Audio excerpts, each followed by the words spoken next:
السلام عليكم ورحمة الله تعالى وبركاته. بسم الله والحمد لله والصلاة والسلام على أشرف رسول الله وعلى آله وصحبه أجمعين أما بعد.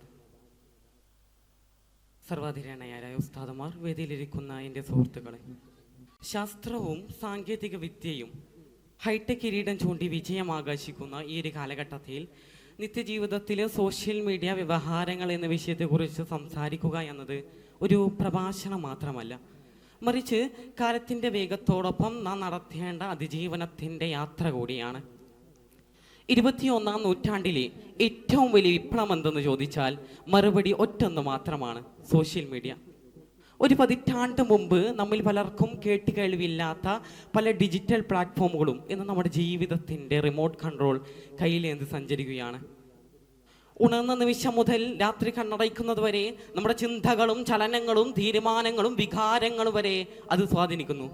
പ്രത്യേകിച്ച് കോവിഡ് അനന്തരം മുതിർന്നവരിൽ നിന്നും കുട്ടികളിലേക്കും ഈ ഒരു സ്വാധീനം ആഴത്തിൽ വേരൂന്നി കഴിഞ്ഞിരിക്കുന്നു. ഈ നിമിഷം നാം ഇവിടെ സംസാരിക്കുമ്പോൾ തന്നെ ലോകത്തിൻ്റെ ഏതെങ്കിലും ഒരു കോണിൽ ഒരു വാർത്ത വൈറലാകുന്നുണ്ടാകാം, ഒരു ട്രെൻഡ് പിറവിയെടുക്കുന്നുണ്ടാകാം, അതല്ലെങ്കിൽ ഒരു സാധാരണ വ്യക്തിയുടെ ശബ്ദം ലക്ഷക്കണക്കിന് ആളുകളിലേക്ക് വീശിയടിക്കുന്നുണ്ടാകാം. അതിനാൽ നാം സോഷ്യൽ മീഡിയയോട് കാണിക്കേണ്ട സമീപനം അടിമപ്പാടിൻ്റെ സമീപനമാകരുത്, മറിച്ച് വളരെ വിവേകത്തോടെയും നിയന്ത്രണങ്ങളോടെയും ഉപയോഗിക്കുന്ന ഉപയോക്താക്കളായി മാറണം. ഒരു കാലത്ത് നമ്മുടെ ജീവിത ബന്ധങ്ങൾ ഹൃദയത്തിൽ നിന്നുള്ള വാക്കുകളായിരുന്നു ദൃഢമാക്കിയിരുന്നെങ്കിൽ ഇന്നവിടെ ദിശ നിർണ്ണയിക്കുന്നത് നോട്ടിഫിക്കേഷൻ എന്ന digital ഒച്ചകളാണ്.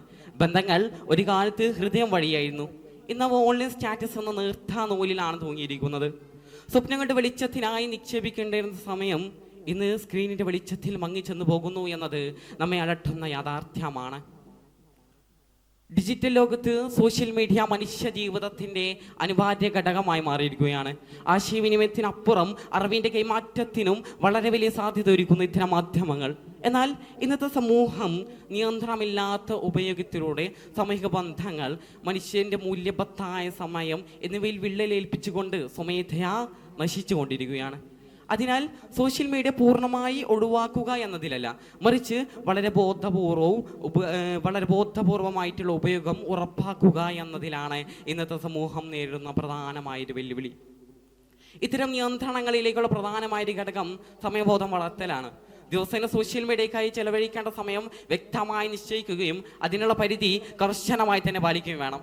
Digital wellbeing, screen time തുടങ്ങിയ സംവിധാനങ്ങൾ ഉപയോഗപ്പെടുത്തുന്നതിലൂടെ അനാവശ്യമായ സമയം നഷ്ടപ്പെടുത്തുന്നത് കുറയ്ക്കാൻ സഹായകരമായിരിക്കും. ഇതോടൊപ്പം സമയം ശരിയായ രൂപത്തിൽ നിയന്ത്രിക്കപ്പെടുമ്പോൾ വ്യക്തിഗത വികസനത്തിനും പഠനത്തിനും തൊഴിൽ മേഖലയിലേക്കും കൂടുതൽ അവസരങ്ങൾ സൃഷ്ടിക്കപ്പെടുന്നു. ഇതോടൊപ്പം നാം ശ്രദ്ധിക്കേണ്ട പ്രധാനമായ ഘടകമാണ് ഉദ്ദേശബോധമുള്ള ഉപയോഗശീലം വളർത്തിയെടുക്കുക എന്നത്. അതായത് നിത്യമായി നാം സോഷ്യൽ മീഡിയക്ക് ഉപയോഗിക്കേണ്ട സമയം വ്യക്തമായി നിശ്ചയിക്കുകയും അതിനുള്ള പരിധി കർശനമായി തന്നെ നമ്മൾ പാലിക്കുകയും വേണം. നാം നമ്മുടെ ഉള്ളടക്ക തിരഞ്ഞെടുപ്പിൽ ജാഗ്രത പുലർത്തൽ വളരെ അനിവാര്യമാണ്. ദിവസേന സോഷ്യൽ മീഡിയക്കായി ചെലവഴിക്കേണ്ട സമയം വ്യക്തമായി നിശ്ചയിച്ച് നാം ജീവിതത്തിൽ പുതിയ പുതിയ കാര്യങ്ങൾ, അറിവുകൾ നേടിക്കൊണ്ട് നമ്മുടെ ജീവിതത്തെ വളരെ വിശാലമർത്ഥത്തിൽ നാം മുന്നോട്ട് കൊണ്ടുപോകേണ്ടതുണ്ട്. ഇന്ന് ഡിജിറ്റൽ യുഗത്തിൽ മനുഷ്യനെ ആകുലപ്പെടുത്തുന്ന ഏറ്റവും വലിയ കാര്യം എന്നുള്ളത് മനുഷ്യൻ തൻ്റെ പഠനങ്ങളിൽ നിന്നും പിന്നോട്ട് പോയി വിദ്യാർത്ഥികൾ പോലും ഇന്ന് വളരെ കലുഷിതമായ അന്തരീക്ഷത്തിലേക്കാണ് പോയിക്കൊണ്ടിരിക്കുന്നത്.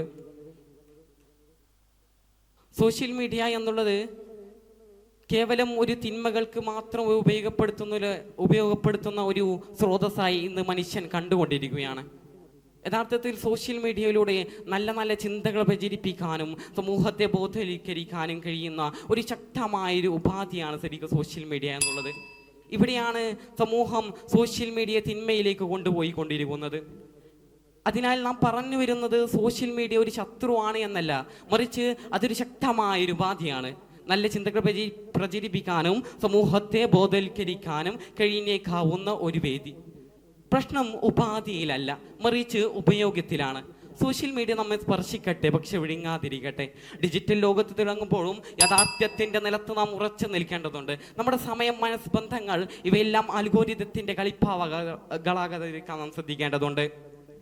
സമതുലിതവും ഉത്തരവാദിത്യപരമായിട്ടുള്ള ഉപയോഗം ഉറപ്പാക്കുന്നതിലൂടെ മാത്രമാണ് സോഷ്യൽ മീഡിയ നന്മയുടെ ദിശയിലേക്ക് നയിക്കുന്നത് എന്ന് മാത്രം അടിവരയിട്ടുകൊണ്ട് ഞാൻ നിർത്തുന്നു. വാഹിറ ദഅ്വാനാ അൽഹംദുലില്ലാഹി റബ്ബിൽ ആലമീൻ. അസ്സലാമു അലൈക്കും വറഹ്മത്തുള്ളാഹി.